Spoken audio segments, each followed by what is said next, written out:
안녕하세요. 성균관대학교 정성원 교수입니다. 기초통계 강좌, 오늘은 타입 1 에러, 타입 2 에러에 대해서 공부합니다. 굉장히 헷갈리죠? 그러나 우리 기초통계할 때 꼭 나오는 주제입니다. 오늘 이 부분에 대해서 특히 타입 2 에러가 무엇인지에 대해서 간략하고 최대한 명쾌하게 예를 들어서 설명을 하도록 하겠습니다. 자, 가설 검증과 관련해서 나오는 에러들인데, 자, 가설은 대부분의 가설은 이렇게 돼 있죠. 모집단에서 어떤 두 집단 간의 차이가 날 것이다. 예? 그걸 우리가 어떤 차이라는 변수를 만들었다고 생각하면 모집단의 평균, 모집단의 평균 뮤라고 그러죠. 모집단의 평균에서의 차이가 뭐 0이 아닐 것이다. 이것이 우리의 가설인데, 이거를 우리가 직접 검증을 할 수가 없죠. 어떤 이유로. 그래서 우리는 어떻게 검증을 하냐면은 이거에 관련된 귀무가설이라고 해서 영가설을 세우는데, 영가설은 뭐냐면은 모집단에서 평균의 차이가 없을 것이다, 0일 것이다, 이렇게 하고, 그래서 이거를 우리가 대립가설이라고 하죠. 얼터너티브 가설이라고 이렇게 이야기를 하는데, 자, 그래서 우리가 잘 알듯이 여기서 이거 귀무가설이 만약에 우리가 기각을 하면, 예? 그러면은 우리 얼터너티브 하이포시스를, 대립가설을, 이걸 우리가 받아들이는 거고, 그러나 이거를 기각을 못하면, 기각을 할 수가 없으면, 기각 실패를 하게 되면 HO를 우리가 기각하게 되는 거죠. 이렇게 되는데, 자, 이런 판단을 하는 데 있어서 영가설을 기본으로 해서 우리가 이런 판단할 때 불가피하게 오류가 발생할 가능성이 있는데, 확률적으로 그거는 이제 첫 번째 게 타입 1 에러인데, 타입 1 에러는 어떤 거냐면 제가 개념적으로 설명을 하고 나중에 실제 좀 예를 가지고 분포를 가지고 설명을 하도록 하겠습니다. 실제로는 이렇게 합시다. 실제로는 영가설이 실제로는 true다라는 말은 뭐냐면은 얼터너티브 하이포시스가 갈자예요. 근데 얼터너티브 하이포시스 갈자고, 실제로 차이가 없는 거야. 그러니까 실제 차이가 없다는 게 이게 이제 true가 되겠죠. 근데 우리가 판단을 했을 때 이 HO를 기각하는 거예요. 근데 이걸 기각을 하게 되면, 그럼 반대로 이거를 받아들이게 되겠죠. 이거를 지지하게 되겠죠. 이런 오류가 있을 수 있어요. 그러니까 원래 내가 세웠던 가설은 맞지가 않는데 불구하고 이걸 지지하게 되는 거예요. 예? 그거를 우리가 타입 1 에러라고 그러고, 그래서 요게 어떤 거냐면은 이게 false positive라고 그래요. false positive. 예? 요게 이제 차이가 났다는 거, 우리가 이걸 양성이라 그러고, 이거를 음성이라 그러는데, 차이가 없다는 거 음성이라 그러는데, 그래서 양성으로 판단되었지만 이게 잘못되었다 그래서 false positive. 오케이? 이렇게 나오고, 자, HO가 있고 HA가 있습니다. 타입 2 에러는 건 뭐냐, 반대로 HO가 실제로는 여기가 차이가 없는 거야. 근데 차이가 원래 있어. 두 개 차이가 있는데 차이가 있다 그러면은 여기 HO로 반대겠죠. 여기는 차이가 없어라고 주장을 하는 건데, 차이가 없어라고 하는데, 근데 우리가 판단을 내리기를 어쩔 수 없이 판단을 내리기를 HO를 우리가 이제 기각하자는 거예요. 기각 실패를 했어요. 근데 기각 실패를 하게 되면 어떻게 되냐면은 이거를 우리가 우리 대립가설을, 우리 대항가설을 기각할 수밖에 없는데, 사실은 이게 우리의 가설이 맞았음에도 불구하고 이걸 기각하는 사태를 타입 2 에러라고 하는 거예요. 근데 그래서 타입 2 에러는 뭐냐면 false negative예요. 근데 false negative. 자, 네거티브를 발견했지만 우리가 틀렸다는 거 나왔지만 사실 그게 잘못됐을 경우에 이 두 가지 경우가 다 있는데 이 개념을 잘 이해를 하면 통계에 있어서 샘플의 중요성, 그 다음에 검증력이라는 개념을 우리가 알게 됩니다. 이걸 분포로 가지고 제가 이제 설명을 하는데, 자, 잘 보세요. HO는 가설이 뭐냐면은 뮤 우리 디퍼런스 뮤가 0이다 이렇게 가설하는 거예요. 근데 이런 가설은 사실 이제 모집단의 어떤 분포에 대해서 내가 가정을 하는 거예요. 자, 모집단에서의 우리는 이제 평균이 이렇게 있겠죠. 여기가 모집단의 평균 뮤죠. 뮤가 이제 여기가 제로가 되겠죠. 뮤가 제로. 이렇게 해서 여기에 요걸 중심으로 해서 여러 이제 개체들이 이렇게 분포를 이루고 있겠죠. 그러면은 우리가 아는데 우리가 이제 이게 이제 스탠다드 디비에이션이 있겠죠. 원 스탠다드 디비에이션, 파퓰레이션의 스탠다드 디비에이션 시그마라고 하는데, 예를 들어서 시그마가 여기서는 스탠다드 디비에이션 10이라고 하면 여기 20대고, 자, 1 스탠다드 디비에이션, 2 스탠다드 디비에이션 가면은 거의 끝까지 가게 됩니다. 우리가 흔히 알듯이 요게 정규 분포를 그린다고 하면 1.96 이상, 1.96 이하 요 두 개 합치면 5%밖에 안 되고, 95%는 요 가운데 거의 뭐 반올림에서 2 스탠다드 디비에이션 앞뒤로 우리가 있게 되죠. 이렇게 우리가 이러한 population distribution을 가정하는 거죠. 이거에 대해서. 예? 자, 이걸 하면 이렇게 우리가 가정을 하면, 그러고 난 다음에 우리가 어떤 서베이를 하게 되는데, 예를 들어서 서베이를 100명을 가지고 한다. 그럼 어떤 사태가 발생하느냐? 100명을 가지고 하면 여기서 없겠죠. 근데 100명 가졌을 때 이 샘플에 따라서 여기서 나올 수도 있고, 여기서 나올 수도 있고, 여기서 나올 수도 있고, 근데 사실 재수가 되게 없으면 여기서 나올 수도 있겠죠. 그래서 그것에 대해서 우리가 이론적으로 우리가 수백 번 그런 서베이를 수백 번 했다 생각하고, 그 각각에 대해서 어떤 평균값을 잡아서 평균들의 분포를 그리면 어떻게 되느냐? 그게 이제 이렇게 되는 거예요. 근데 이게 여기가 0인데 대부분 여기서 발견되겠죠. 서베이의 평균들이. 응? 그래서 이게 평균들의 분포인데, 평균들의 분포는 어떻게 되냐? 요렇게 됩니다. 요렇게 일반적으로.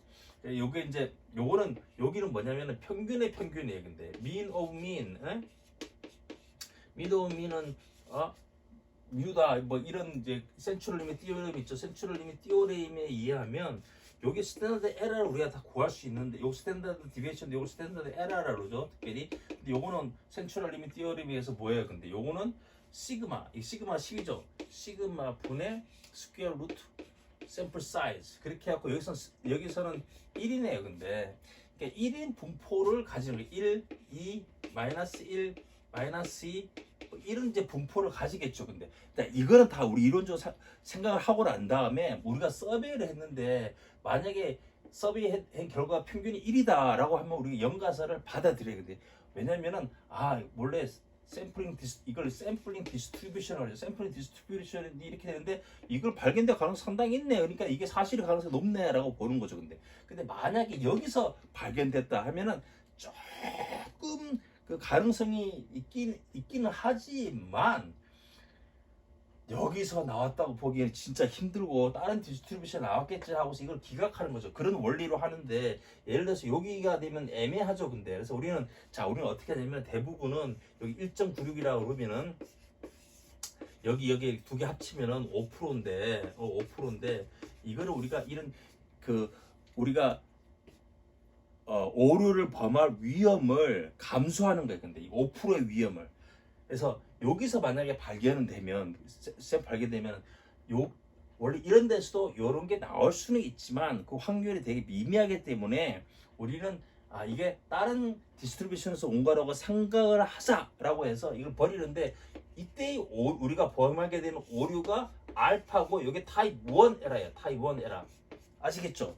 여기 타입 1 에러인데, 요거까지는 지난 시간에도 설명을 많이 했고, 여기 우리가 흔히 하는 p 밸류라는 게 이런 값이죠. 타입 1 에러.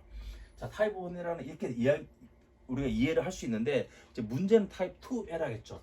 자, 타입 2 에러를 이해하기 위해서는, 타입 2 에러는 실제로 우리께 맞는데 우리가 그것을 기각하는 위험이거든요. 그러니까 실제 디스트리뷰션을 상정을 해야 되는데 여기 이제 H 우리가 대부분 차이가 있다는 차이를 특정하진 않는데 예를 들어서 실제로는 여기가 5다라고 생각을 해보면 평균이 그래서 내가 차이가 있다고 했는데 자 5라고 생각하면 디스트리뷰션은 이렇게 될 거예요. 5 여기는 15 25 이렇게 되겠죠. 여기는 마이너스 5 여기는 마이너스 15 이렇게 되는 디스트리뷰션인데 만약에 실제가 이렇다고 생각하면은 여기서도 이제 우리가 샘플링 디스트리뷰션을 그려볼 수 있겠죠. 샘플링 디스트리뷰션하고 민을 그려볼 수 있겠죠. 여러분 이게 5를 중심으로 되는데 만약 여기서는 어떠한 민의 그 디스트리뷰션이 그려지냐면 이것도 스탠드 에러는 똑같이 1이니까 똑같은 샘플 사이즈를 한다을 때 여기가 6,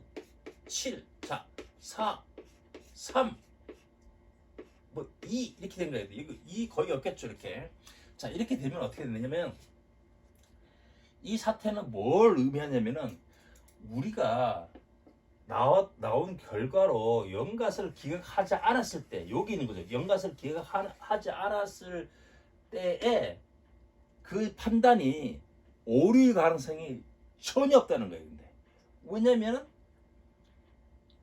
이것에 속하지 않거든. 근데 이것에 속하지 않아요. 근데 그래서 여기서 우리가 뭐 발견됐다라고 하면 우리가 그것이 그래서 우리가 이때는 우리가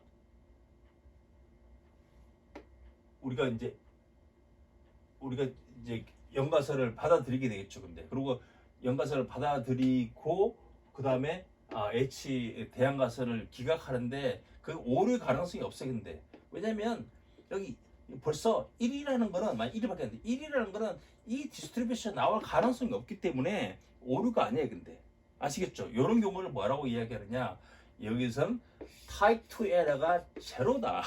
예? 타입 2 에러 제로고 우리가 하는 것이 우리가 하는